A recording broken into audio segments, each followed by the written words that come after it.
First of all, Tate said, slurping the last bit of milk from her carton. You weren't technically fighting.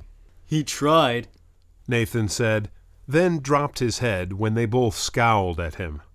And if one of us isn't going to say anything, which we're not, Jamie and his creep sure aren't. They're the ones who started it. Good. Well, technically Troy did. They glared at him again, throwing daggers with their eyes. What? I'm with you guys. I'm just saying, technically, Troy took the first swing. After Jamie insulted his mom. Tate said, her face reddening with anger. Yeah, but insults aren't the same as throwing a haymaker. Football Champ is the sequel to Football Genius, so all my original characters, Troy, Tate, Nathan, Seth Holloway, the Falcon star linebacker, and Troy's mom, Tessa, are back. This time we find that Troy is working for the Atlanta Falcons using his football genius to help them on a playoff run. But things get sticky pretty quick when a reporter who has a vendetta against Seth Holloway discovers that Troy is somehow working with the team. You want us to lose Saturday or what?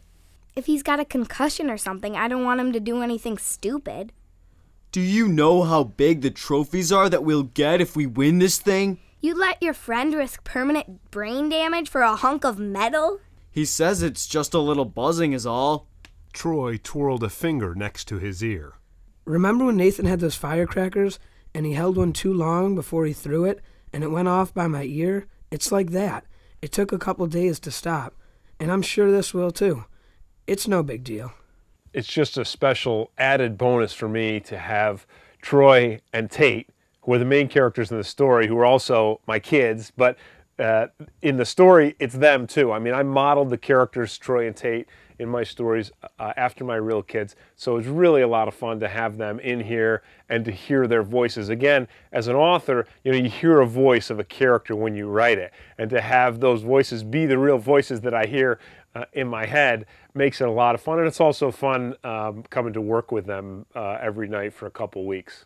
That changed, though, when he got home from school and found out that Commissioner Goodell wanted to see him the very next day. Mr. Langan and Seth told him what you can do. Troy's mom said from where she worked next to the kitchen sink. He wants to see it for himself.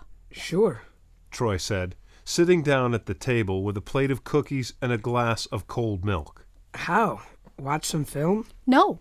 His mom said, sliding a chicken into the oven and turning to face him.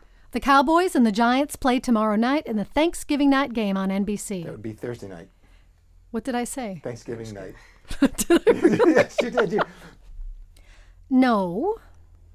His mom said, sliding a chicken into the oven and turning to face him. The Cowboys and the Giants play tomorrow night in the Thursday night game on NBC. Evidently, the commissioner and Mr. Langan want you to watch the game on TV with them at the Falcons' offices. What do you think? If I do show him I can really do this, will he let me keep working for the Falcons? He might, but they're not making any promises. But if they won't promise to let me help the team, why should I show him what I can do? Troy, I don't want to put any pressure on you, but if you can't prove it, well, Seth, me, and you are all probably going to be banned from the NFL for life.